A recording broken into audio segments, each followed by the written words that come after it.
Hello दोस्तों, आप सबका physics classes by Himanshu Bhardwaj YouTube channel पर स्वागत है।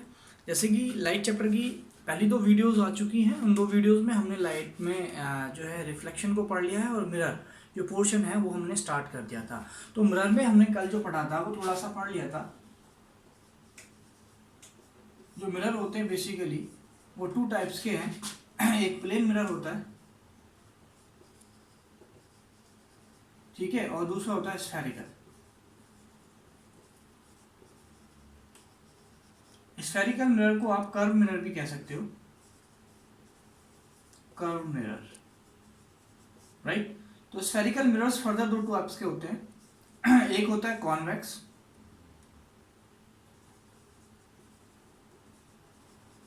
और दूसरा होता है कॉनकेव, ठीक है।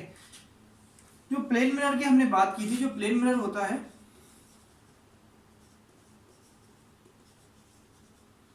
वो हमारा वो मिरर होता है जिसमें हमारा क्या है, सीधा सीधा ग्लास होता है और उसके एक साइड पे क्या होता है, पॉलिश होती है। सबसे पहले अगर बात करें मिरर है क्या, तो मिरर क्या है, जिसका एक सरफेस जो होता है ग्लास, जिसका one surface is the reflecting surface and another surface is the polish surface, ठीक है। तो जैसे कि आपने एक ग्लास ले लिया, इस ग्लास के एक सरफेस पे आपने पॉलिश कर दी और जो पॉलिश होती है, ये पॉलिश सरफेस जो होता है वो आपका silver AG plus red lead oxide,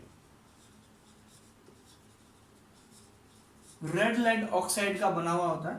पहले सबसे पहले एक ग्लास स्लैब लिया, ग्लास स्लैब के ऊपर आपने क्या करा, सिल्वर की लेयर चढ़ा दी, ठीक है। ये सिल्वर की लेयर कर दी, ठीक है। उससे बाद में क्या हो जाएगा, ये ओपेक्यू सब्सटेंस बन जाएगा। मतलब हमारे पास में तीन तरीके के वो होते हैं ना मटेरियल। एक तरीके से क्या है, ट्रांसपेरेंट, जिसके दोनों तरफ आर पार दिख जाता है। एक होता है आपके पास में ट्रांसल्यूशन, जिसमें थोड़ा थोड़ा हमें जो है क्लियरिटी के साथ में नहीं दिखता है। और जो तीसरा होता है वो होता है ओपेक्यू सब्सटेंस। ओपेक्यू में क्या होता है, एकदम क्लियरिटी नहीं दिखती है, बिल्कुल एकदम से क्या है, अगर आप उसके इसी सरफेस के आर पार नहीं देख पाते हैं, ठीक है, बिल्कुल उसके दोनों तरफ नहीं देख पाते हैं, तो वो क्या होता है, ओपेक्यू सब्सटेंस होते हैं। तो ये क्या बन जाता है, ओपेक्यू सब्सटेंस बन जाता है, ठीक है। ये सिल्वर की पहले पॉलिश कर दी। अब सिल्वर को प्रोटेक्ट करने के लिए हम क्या करते हैं, एक रेड लेड ऑक्साइड की इसके ऊपर एक लेयर और लगा देते हैं, एक लेयर और इसको प्रोटेक्ट करने के लिए, ताकि ये नेटिव स्टेट में जो हमारा ग्लास बनने वाला है, जो हमारा मिरर बनने वाला है, वो नेटिव स्टेट में किसी से और किसी ऑक्साइड्स ना हो, किसी के साथ में और कोई रिएक्शन ना करे, ठीक है। तो ये प्लेन मिरर बन गया। प्लेन मिरर में क्या हो गया, पॉलिश सरफेस, पॉलिश सरफेस पे आपने क्या कर रखा है, एक सरफेस पे पॉलिश कर दिया, तो जो दूसरा सरफेस इधर वाला बनता है वो क्या होता है आपका, क्या हो जाता है, वो रिफ्लेक्टिंग सरफेस बन जाता है।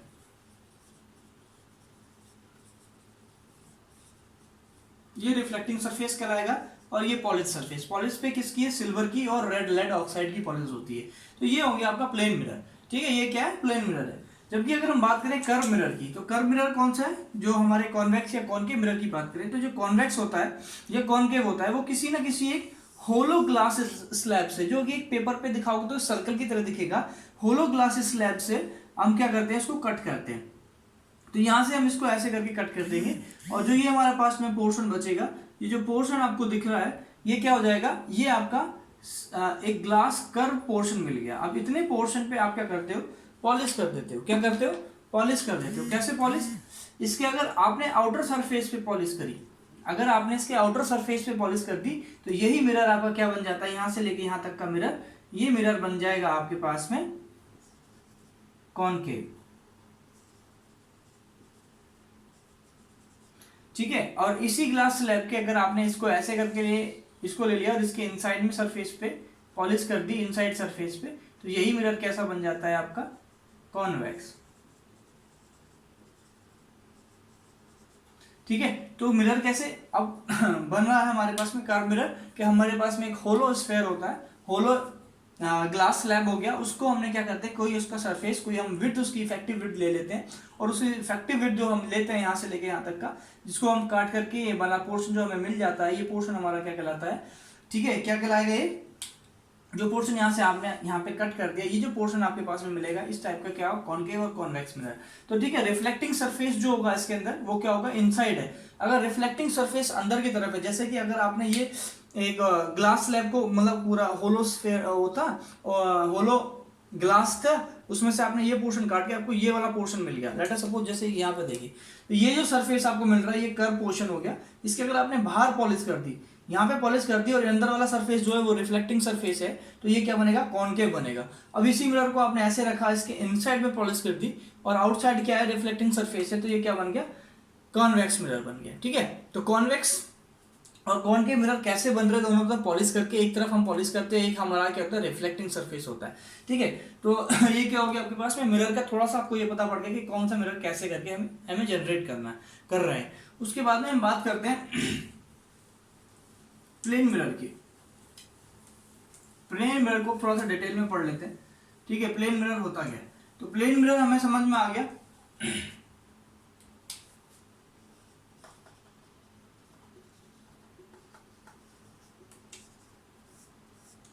प्लेन मिरर वैसे ज्यादातर लोगों ने देखा ही है। प्लेन मिरर होता कैसे है कि स्लैब होता है, ठीक है, जो हमारे घर में ज्यादातर हम यूज करते हैं वो प्लेन मिरर ही होता है। ठीक है, तो प्लेन मिरर जो है आपके पास में आ गया। अब प्लेन मिरर तो हमारे पास में समझ में आ गया कि हमने कैसे कैसे इसको बना लिया, ऐसे करके बना गया, ये हमारा इमेज बनाएगा। लेकिन अगर हम स्फेरिकल मिरर्स की बात करें तो स्फेरिकल मिरर्स हमें मिलते हैं क्या और उनके क्या क्या हमारे रेस्पेक्ट में पॉइंट्स होते हैं।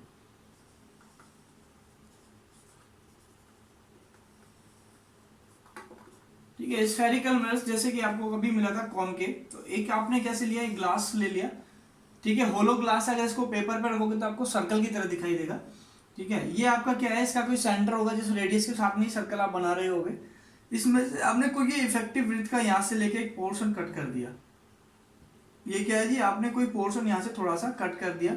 ये जो पोर्शन आपके पास में मिला यहाँ से लेके यहाँ तक का, ठीक है, ये कर्व मिरर बन गया आपके पास में। यहाँ से लेके यहाँ तक बेटा क्या बन गया, ये कर्व पोर्शन आपको मिल गया। इस पे आपको पॉलिश करनी है, इसको क्या करनी है, आपको पॉलिश करनी है। तो आपके पास में पॉलिश इसके बाहर करेंगे या अंदर करेंगे, जैसे अभी हम बात कर रहे थे थोड़ा सा। तो स्फेरिकल मिरर्स के यहाँ पे जो है, अगर सपोज करो आपने इसकी पॉलिश कर दी बाहर की तरफ है, पॉलिश कैसे कर दी, ये बाहर, तो ये बन गया कॉनकेव। अब आपने दूसरा मिरर लिया, दूसरा स्फेयर लिया, ऐसे करके होलो सर्कल। ठीक है, होलो आपके पास में क्या था, और आपने इसको यहां से कट कर दिया। ये इसका क्या हो गया, सेंटर हो गया। और इसके इनसाइड में आपने पॉलिश कर दी। पॉलिश कहां पे करी, इनसाइड में पॉलिश कर दी। इस सरफेस पे कहां पॉलिश कर रहे हो आप, इनसाइड में। तो इनसाइड में पॉलिश करोगे यहां से लेके यहां तक, तो ये क्या बन जाएगा, कॉन्वेक्स। अब ये कॉन्वेक्स मिरर बन गया। तो ये कॉन्वेक्स मिरर में कौन कौन से रेस्पेक्टेड पॉइंट होंगे, क्या क्या आपको इसके रेस्पेक्ट में पढ़ना है। ठीक है, मिरर्स के रेस्पेक्ट में तो सबसे पहले क्या होता है, इसमें आता है अपर्चर। ठीक है, अपर्चर क्या होती है। ठीक, उसके बाद में दूसरा पॉइंट आता है इसका सेंटर ऑफ कर्वेचर।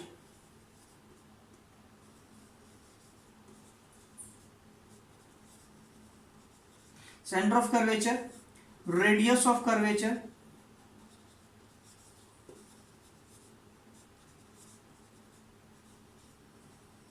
ठीक है, सेंटर ऑफ कर्वेचर, अपर्चर। उसके बाद में फोर्थ पॉइंट आता है पोल। फिर फिफ्थ पॉइंट होता है इसमें फोकस, फोकस ऑफ मिरर। ठीक है, एक मटेरियल मार्कर चेंज कर देते हैं। इसके बाद में इसका पॉइंट क्या आता है, ठीक है, पोल हो गया, फोकस, और आप इसको कह सकते हो फोकल पॉइंट।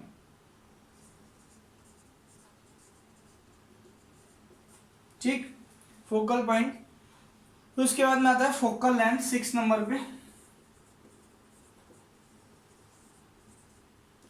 ठीक, फोकल पॉइंट लेंथ हो गया। 7 नंबर पे आपका आएगा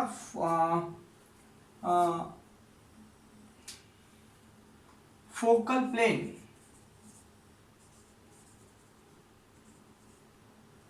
ठीक है, 8 नंबर पे आपका आएगा इमेज कैसी बनेगी इस मिरर के द्वारा। इमेज जो बनने वाली है, जो इमेज फॉर्मेशन में हम पढ़ेंगे, वो इमेज कैसी होगी, रियल इमेज होगी या वर्चुअल इमेज होगी। ठीक है, तो रियल इमेज। और 9th नंबर पे होगी वर्चुअल।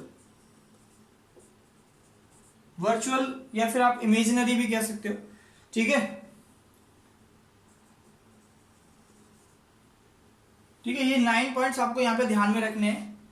इसमें एक पॉइंट अभी आपका रह गया है, बेसिकली देखा जाए तो 10 पॉइंट नंबर पे अगर यहां मैं लिख देता हूं, ये होता है प्रिंसिपल एक्सिस।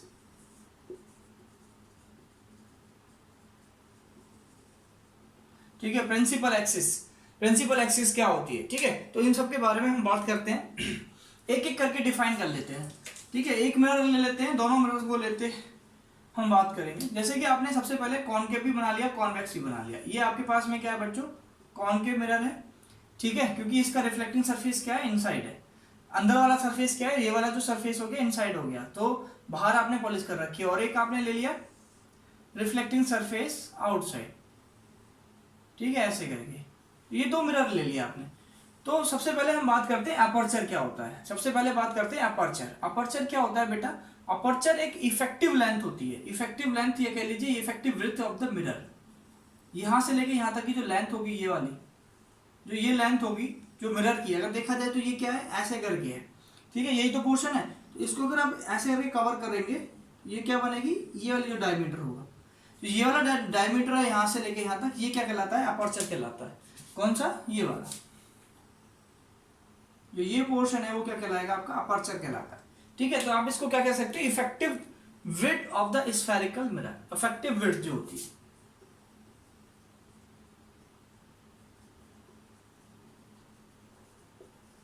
सेम चीज यहां पे भी है, यहां से लेके यहां तक की जो लेंथ है ये वाली, इसको diameter of the spherical mirror भी कहा जा सकता है। ठीक है, तो ये इफेक्टिव विड्थ जो होगी ये क्या कहलाती है, अपर्चर कहलाती है। क्या कहलाती है, अपर्चर। ठीक है, अच्छा, उसके बाद में सेकेंड नंबर पे क्या आ रहा है आपका, सेंटर ऑफ द कर्वेचर। तो सेंटर ऑफ द कर्वेचर क्या है कि जैसे ये पार्ट है, सेंटर ऑफ द कर्वेचर क्या है कि जो जो स्फेरिकल मिरर है आपके पास में या कर्व मिरर है, वो जिस होलो स्फेयर से या होलो आपका पास में क्या था, ग्लास था, ठीक है, उससे कट किया गया, उसका जो सेंटर होगा वो उसका क्या होता है, मिरर का स्फेरिकल सेंटर कहलाता है। क्या कहलाता है, सेंटर ऑफ द कर्वेचर कहलाता है, सेंटर ऑफ द कर्वेचर। बात समझ में आई, नहीं आई, दोबारा समझ लीजिए। देखो, centre of the hollow sphere, centre of the hollow sphere from which the mirror is taken out, या फिर the part of the mirror is taken out, जो पार्ट था किसका, मिरर का, जिस centre of the hollow sphere, जिस sphere से काटा गया है, जिससे निकाला गया है, उसका जो सेंटर होगा वो क्या कहलाता है, सेंटर ऑफ द कर्वेचर कहलाता है। किसका, मिरर का। अब वो दोनों में सेम ही रहेगा, दोनों की रेडियस जो भी होगी, जैसे भी आपने निकाला गया। उसके बाद में क्या, रेडियस ऑफ द कर्वेचर। तो रेडियस ऑफ द कर्वेचर क्या होगी, radius of the hollow sphere from which the mirror is taken out, जिससे आपने मिरर आपने निकाला है वो क्या कहलाएगा, उसका रेडियस कहलाएगा। मतलब यहां से लेके यहां तक की डिस्टेंस, यही तो रेडियस होगी इस मिरर की, ये डिस्टेंस क्या होगी, ये रेडियस हो जाएगी। तो ये क्या हो गया आपका पास, रेडियस आ गई, radius of the spherical mirror. ठीक है, तो इसको क्या होगा, radius of the curvature. Centre of the curvature क्या है, the centre of the hollow sphere from which the mirror is taken out. ठीक है, radius of the hollow sphere from which the mirror is taken out, जिससे आपने mirror ले रखा है। अच्छा, पोल क्या होता है, तो पोल को थोड़ा सा यहाँ पे समझ लीजिए। जैसे आपने ये कॉनकेव मिरर बनाया या कॉन्वेक्स मिरर बनाया, तो कॉनकेव या कॉन्वेक्स मिरर का जो मिरर वाला पोर्शन है, जो आपके पास में स्फेरिकल पार्ट आ रहा है, ये वाला, इसका जो ज्योमेट्रिकल मीन पॉइंट होगा, जितना आधा ऊपर आधा नीचे, वो क्या कहलाता है आपके पास में, पोल कहलाता है। सेम चीज यहाँ पे, geometrical mean of this point, मतलब जो यहाँ से लेके एक आपको कर्व रीजन मिल रहा था, इसका ज्योमेट्रिकल मीन पॉइंट, जिसमें इसका मिड पॉइंट होगा, वो क्या कहलाता है, पोल कहलाता है। क्या कहलाता है बच्चों, पोल कहलाता है। तो ये क्या है, इसका ये पोल है, इसका ये पोल है। ठीक, क्लियर हो गया, नहीं हो गया समझ में। तो पोल क्या होता है, mid point of the mirror, जो भी मिरर है आपके पास में, उसका मिड पॉइंट जो होता है वो क्या कहलाता है, पोल कहलाता है। ठीक है, बात करते हैं। अच्छा, पोल के बाद में प्रिंसिपल एक्सिस को समझ लीजिए यहीं पे। तो प्रिंसिपल एक्सिस क्या है, देखो, इस जो ये ऐसे करके स्फेरिकल पार्ट होगा पूरा का पूरा, इधर ऐसे ये स्फेरिकल पार्ट है। तो प्रिंसिपल एक्सिस जो होती है, जैसे सपोज करो यहाँ पे इसका क्या है, पोल आ रहा है ये, ठीक है, मिड पॉइंट हो गया मिरर वाला, यहाँ से लेके यहाँ तक। ये आपके पास में क्या है, ये आपके पास कोई होलो स्फेयर था, जो स्फेयर आपने ये काट कर दिया। सेम चीज यहाँ पे भी ऐसे ही है। ठीक है, तो अब क्या करना है आपने, यहां से अब देखो प्रिंसिपल एक्सिस क्या, प्रिंसिपल एक्सिस वो लाइन होती है जो ज्वाइन करती है किसको, सेंटर ऑफ कर्वेचर को और पोल को। ठीक है, line passing through the centre of curvature and the pole is known as the principal axis. Centre of curvature और पोल से होकर जाने वाली जो लाइन होती है वो आपकी क्या कहलाती है, प्रिंसिपल एक्सिस कहलाती है। सेम चीज यहाँ पे भी, ये इसका पोल हो गया बच्चों। अब ये सेंटर ऑफ कर्वेचर से और पोल से होकर जाने वाली जो लाइन होगी वो आपकी क्या कहलाएगी, प्रिंसिपल ऑफ एक्सिस कहलाएगी। प्रिंसिपल एक्सिस कह दीजिए, प्रिंसिपल एक्सिस आपकी सेंटर ऑफ कर्वेचर और पोल से होकर के जा रही होती है। बात समझ में आ गई, ठीक है। अच्छा अगर आपको मिरर का नॉर्मल फाइंड करना है, if you want to find, if you taken a normal on the किसके ऑन द मिरर, अगर आप मिरर पे नॉर्मल कंसीडर कर रहे हैं तो कैसे करते हैं, तो नॉर्मल किसी भी सरफेस पे जब भी आप कंसीडर करेंगे तो नॉर्मल सेंटर से होकर जाएगा, तो ये क्या कहलाएगा, नॉर्मल कहलाएगा। मिरर का जो नॉर्मल होता है वो कहां से पासिंग थ्रू होता है, वो आपका सेंटर से जा रहा होता है। किससे जा रहा होता है, सेंटर से, ठीक है। तो normal to the mirror, spherical mirror पे जो नॉर्मल होता है वो कहां से थ्रू आउट जाता है, कहां से, सेंटर से जा रहा होता है। बात समझ में आ गई, ठीक है, ठीक। अच्छा अब ये आ गया, तो ऐसे ही सेम यहाँ पे भी नॉर्मल होगा, जो नॉर्मल होगा इस पॉइंट पे वो नॉर्मल कैसे होगा, इस सेंटर के पास थ्रू आउट जा रहा होगा, ये क्या कहलाएगा, इसका नॉर्मल कहलाएगा सरफेस पे, ठीक है। तो ये नॉर्मल क्या होता है, किसी भी सेंटर ऑफ कर्वेचर से जो passing through the line passing through the centre of curvature is known as the normal to the that mirror, ठीक है। जो भी एक पॉइंट कंसीडर करोगे मिरर के ऊपर, ठीक है, point considering on the mirror passing through the centre of curvature is known as the, क्या होगा आपका, नॉर्मल कहलाएगा। क्लियर हो गया, ठीक है। अब आपके पास में आ गया पोल। फोकस क्या होता है, अच्छा what do you mean by the focus, तो फोकस को कैसे डिफाइन करा जाएगा, फोकस एक पॉइंट होता है, ठीक है, प्रिंसिपल एक्सिस पे एक ऐसा point where all the rays coming, जो भी रेज होंगी आफ्टर रिफ्लेक्शन मीट होती हैं, अपीयर टू बी मीट या फिर considering to be the meet, कैसे होंगी ये थोड़ा सा समझ लेते हैं। इसको थोड़ा सा डायग्राम बड़ा बनाना पड़ेगा, देखिएगा।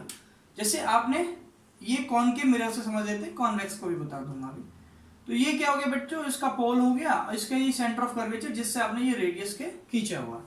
अब क्या होगा, जो रेज आएंगी, ये रेज आकर के किसी एक पर्टिकुलर पॉइंट पे आफ्टर रिफ्लेक्शन मिलती है, यहां से इंसिडेंट होती है, पर्टिकुलर पॉइंट पे मिल जाती है आफ्टर रिफ्लेक्शन। तो जो पॉइंट हमारा जनरेट होता है जहां पर के वो सारी की सारी rays, a point on the principal axis where the rays after reflection meet coming to a particular point is known as the focus, ठीक है।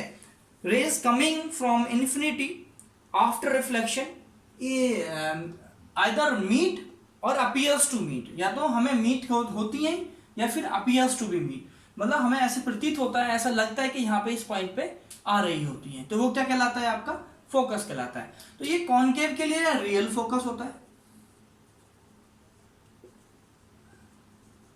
कॉनकेव मिरर के लिए फोकस कैसा होता है, focus is equal to real, ये real focus होता है। क्यों, क्योंकि आफ्टर रिफ्लेक्शन जो रेज होती हैं वो रियल में ही आपके पास इस फोकस पे आ रही होती हैं आफ्टर, क्योंकि ये कन्वर्जिंग मिरर कहलाता है। कैसा मिरर कहलाता है बेटा,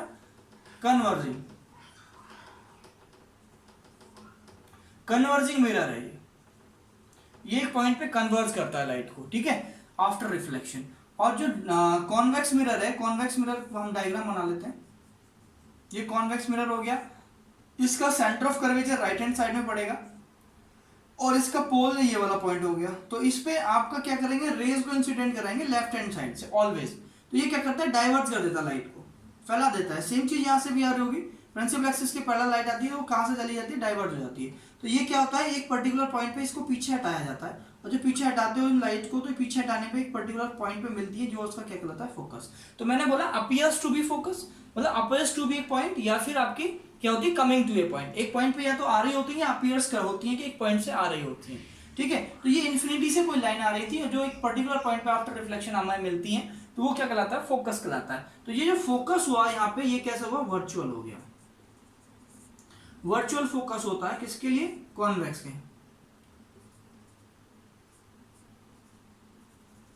कॉन्वेक्स मिरर के लिए। और ये कैसा मिरर होता है, डाइवर्जिंग होता है।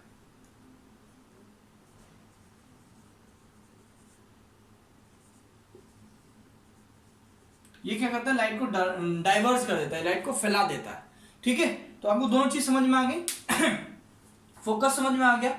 अच्छा अब ये फोकल लेंथ क्या होता है, तो फोकल लेंथ जो होती है ना, जो फोकस पॉइंट होता है और ये पोल के बीच की डिस्टेंस होती है, ठीक है। इसको एफ से रिप्रेजेंट किया जाता है, स्मॉल एफ से, ठीक है। The distance between the focus to the pole of a mirror is known as the focal length of the mirror, ठीक है, focal length of the mirror.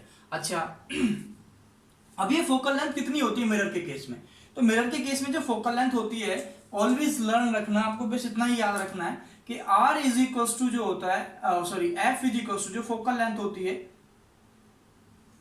F is equals to R/2 होती है। कितनी होती है? R। और R क्या है? यहाँ सेंटर ऑफ कर्वेचर से लेके पोल तक की डिस्टेंस। तो इसका R का आधा जो होता है वो क्या होता है? वो आपकी फोकस कहलाती है। वो दोनों के केसेस में सेम रहता है, आपका कॉनकेव के में भी और कॉन्वेक्स के में भी। दोनों मिरर में आपको क्या मिलेगा? सेम मिलेगा। ठीक है, तो फोकस जो होता है, फोकल लेंथ, वो R/2 होती है। कहां से? फोकस से और पोल के बीच की डिस्टेंस जो होती है, distance between the focus to a pole of a mirror is known as the focal length of the mirror. ठीक है, अब ये सेंटीमीटर में भी हो सकती है और ये मीटर में भी हो सकती है, बिकॉज ऑफ, क्योंकि रेडियस आपको मीटर में भी दी हो सकती है और सेंटीमीटर में भी गिवन हो सकती है। ठीक है, इट डजंट मैटर कि आपको क्या लेना है, वो आपकी यूनिट दे रखी होगी, जो भी यूनिट होगी उसके बेसिस पे हम इसकी यूनिट कंसीडर कर लेंगे। ठीक है, तो कॉनकेव मिरर समझ में आ गया कैसे आपको फोकस जनरेट हो रहा है, फोकल लेंथ समझ में आ गया। ठीक है, अच्छा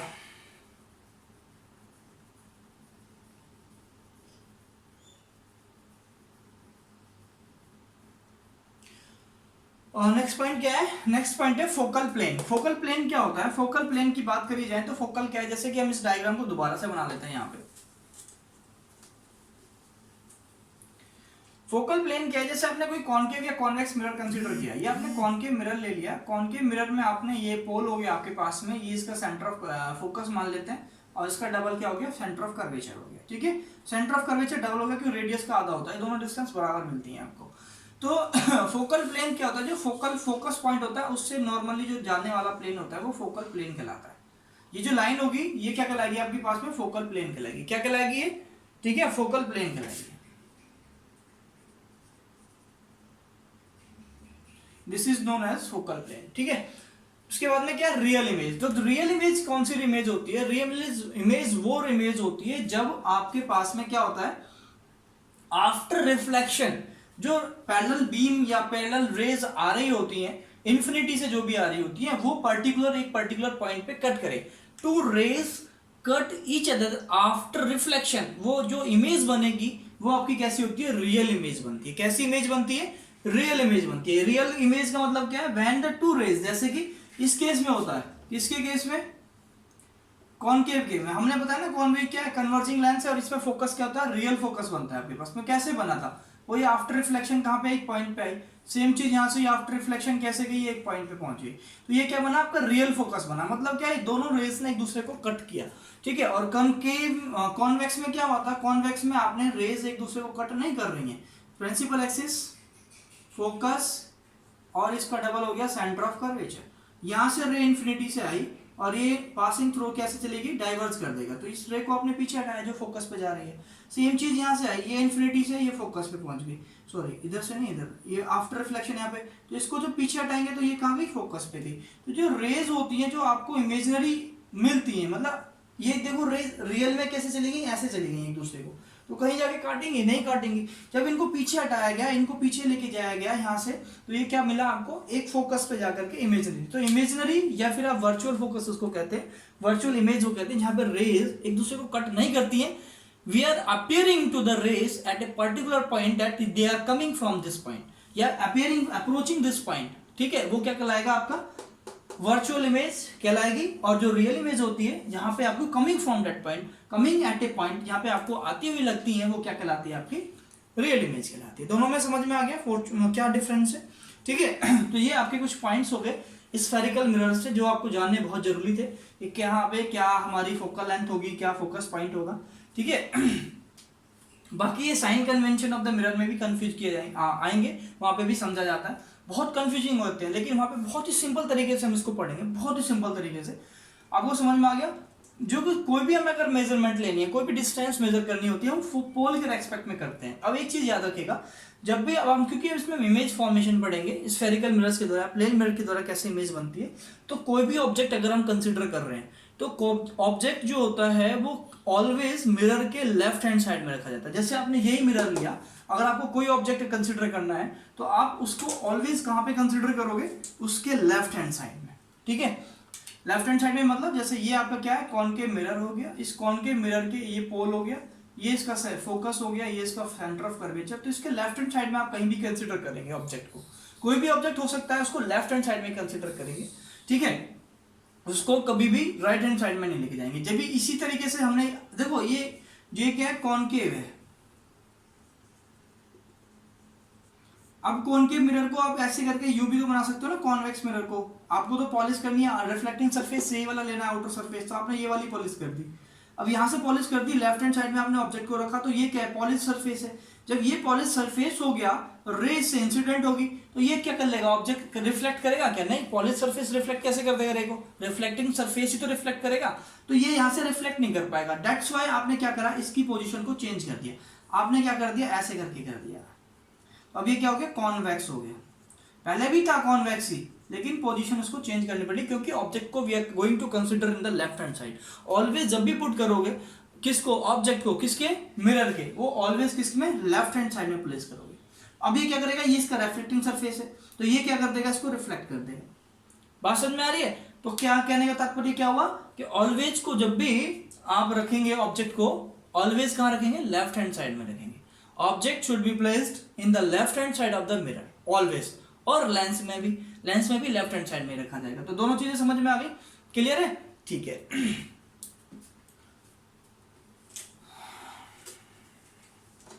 अब हम बात करते हैं प्लेन मिरर के द्वारा कैसे इमेज फॉर्म की जाती है। ठीक है, image formation by the plane mirror.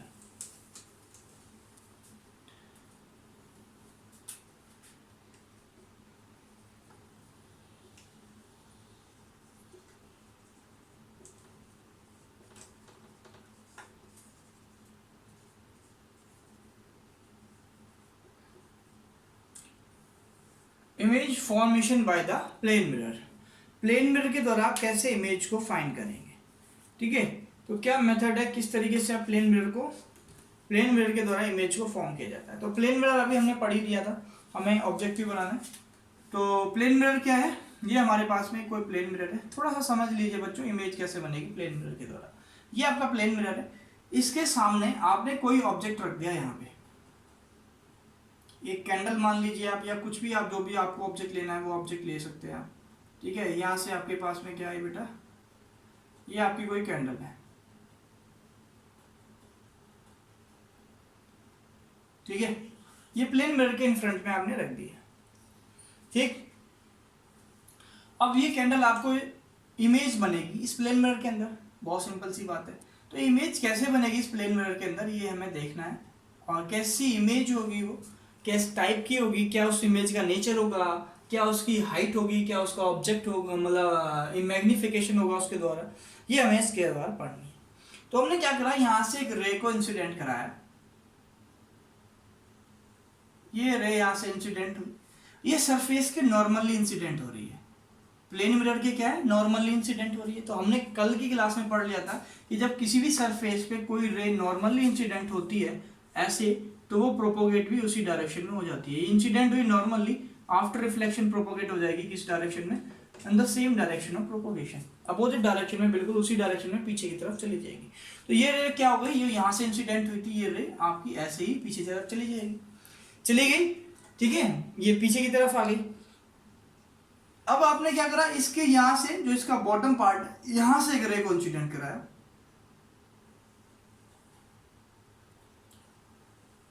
ये भी सरफेस के नॉर्मली इंसिडेंट हुई। जब सरफेस के नॉर्मली इंसिडेंट होगी तो ये भी क्या हो जाएगी, रिफ्लेक्टेड हो जाएगी पीछे की तरफ, उसी डायरेक्शन में पीछे की तरफ चली जाएगी। ये बात समझ में आई आपको? बिल्कुल जी। अब क्या करा आपने कि यहां से एक ऑब्जर्वर अपनी आंख से इसको देख रहा था सबको, ठीक है। एक ऑब्जर्वर क्या कर रहा है, इसकी आई हो गई है, और वो इस आई से यहां से क्या कर रहा है, इस ऑब्जर्वर से देख रहा है। थोड़ा सा और डायग्राम ऐसे बनाते हैं, आई को आप ऐसे बना लीजिए। ये ऑब्जर्वर की आई है, और ये इस आई से इसको क्या कर रहा है, देख रहा है। तो इसने क्या करा, यहां से इसको एक रे ऐसे करके इस पॉइंट पे इंसिडेंट हुई, और ये जो रे थी इसको एक एंगल पे रिफ्लेक्टेड आएगी, अपनी तरफ आती हुई इसको क्या है, दिखाई दी, ठीक है। तो ये इस इंसिडेंट पे ये क्या बनेगा, आपका नॉर्मल भी बनेगा।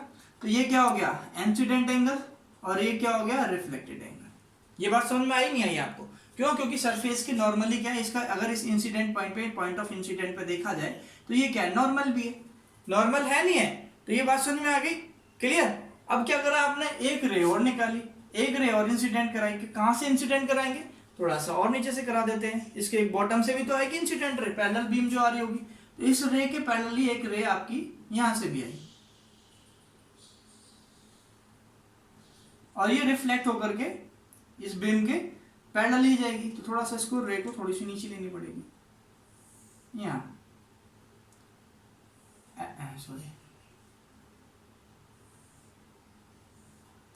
ये ऐसे रिफ्लेक्ट होगी, ठीक है भाई। तो यहाँ पे क्या है, एक ऑब्जर्वर की क्या लगी हुई है, आई लगी हुई है,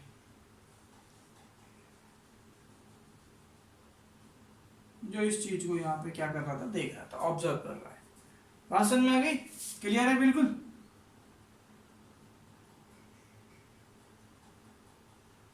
ठीक है।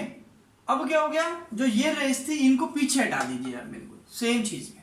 तो इतनी ही डिस्टेंस पे, इतने ही पर्टिकुलर लेंथ पे आपको क्या मिलेगी, एक इमेज मिल जाएगी यहाँ से कुछ डिस्टेंस की डिस्टेंस पे यहाँ तक, क्योंकि ये रे आपकी पीछे हटेगी मिरर के पीछे। तो ये क्या होगा, सारा का सारा डॉटेड लाइन होगा।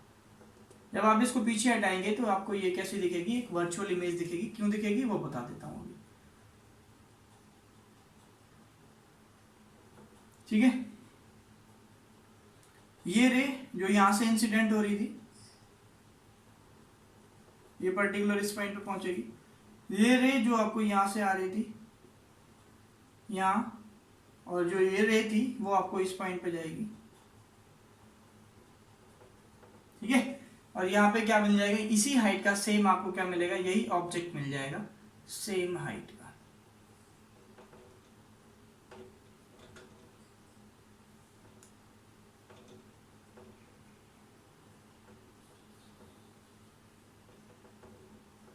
ये क्या बन गया आपका, इमेज।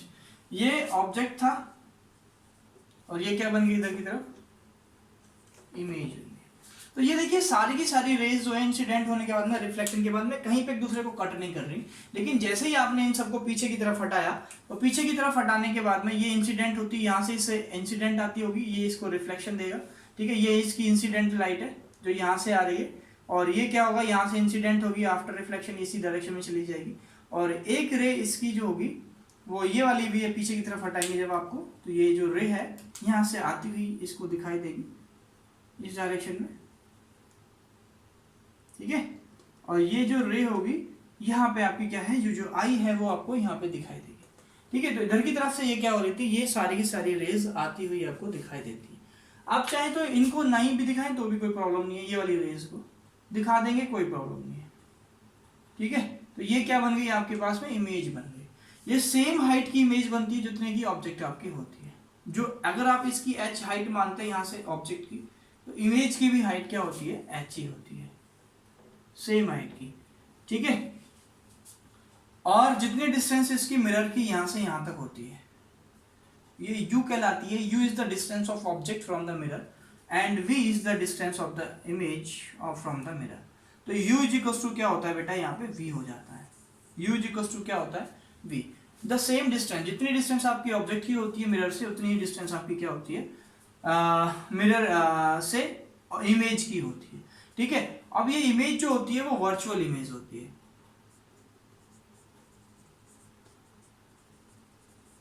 रियल इमेज नहीं होती है। रियल इमेज क्यों नहीं होती, जैसे अभी आप देख रहे थे कि आफ्टर इंसिडेंट, आफ्टर रिफ्लेक्शन कोई भी रे एक दूसरे को कट नहीं कर रही है। आफ्टर रिफ्लेक्शन ये यहाँ से इंसिडेंट होकर के यहाँ पे चली गई, ये रे जो इंसिडेंट हुई है वो यहाँ पे आ गई, ये रे इंसिडेंट हो गई है वापस चली गई उसी डायरेक्शन में, ये इंसिडेंट होकर के वापस चली गई। तो कोई भी रे एक दूसरे को नहीं कट करती, जहाँ पे कोई भी रे एक दूसरे को नहीं कट करती है वो कैसी इमेज होती है, वर्चुअल इमेज होती है, ठीक है। मैग्निफिकेशन अगर बात की जाती है तो मैग्निफिकेशन जो होता है ऑफ प्लेन मिरर, वो m is equal to I upon में o।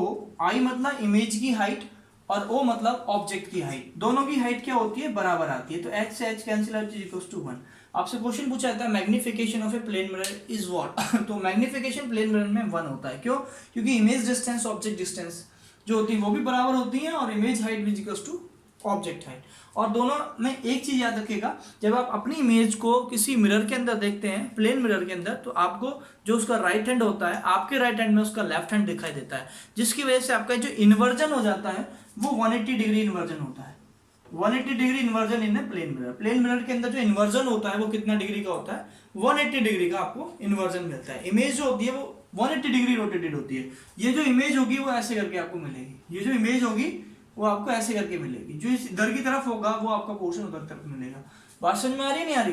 तो मतलब ये ऐसे करके आपको पलट के मिलती है राइट हैंड साइड। तो 180 डिग्री का इमर्जन हो जाता है इमेज में। और मैग्निफिकेशन 1 होता है, ठीक है। जो इमेज डिस्टेंस होती है, जितनी डिस्टेंस पे इमेज होती है उतनी डिस्टेंस पे आपको क्या मिलती है? ऑब्जेक्ट की डिस्टेंस जो होती है वो इमेज की डिस्टेंस के बराबर होती है, ठीक है। और जो इमेज की नेचर होती है वो कैसी होती है? वर्चुअल इमेज मिलती है। कैसी इमेज मिलती है? वर्चुअल, ठीक है। सेम साइज की मिलती है क्योंकि हाइट दोनों की बराबर तो सेम साइज ही होगा, ठीक है। लेटरली इन्वर्टेड होती है, ये कैसी है? लेटरली इन्वर्टेड होती है, वर्चुअल इमेज होती है, ठीक है। और जितनी, अगर आपसे पूछा जाए कि कहाँ पे मिलती है, तो इमेज की जो पोजीशन है, ये जो इमेज की पोजीशन होगी वो क्या कहलाएगी? पोजीशन ऑफ द इमेज कैसे होती है? वो बिहाइंड द मिरर मिलती है।